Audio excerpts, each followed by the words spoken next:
સુરેન્દ્રનગર જિલ્લા police headquarter ખાતે પ્રતાપેશ્વર મહાદેવનું 100 વર્ષ જૂનું મંદિર આવેલું છે. આ મંદિરનું 1978ની અંદર એટલે 46 વર્ષ પહેલાં જીર્ણોદ્ધાર થયેલો હતો.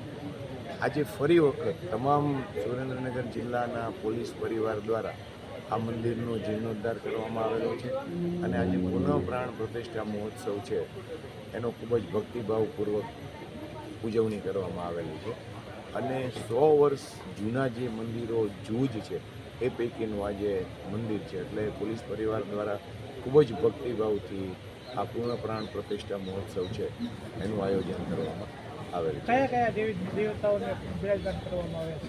આની અંદર તમામ જે અગાઉ દિશાઓના દેવતાઓ છે, માતાજી છે, ગણપતિ મહારાજ છે, હનુમાનજી મહારાજ છે સહિતની તમામ મૂર્તિઓ છે એનું આજે સ્થાપન કરવામાં આવેલું છે અને ભગવાન શ્રી મહાદેવનું શિવલિંગ છે એ જે જૂનું 100 વર્ષ જૂનું છે એને યથાવત રાખવામાં આવે છે.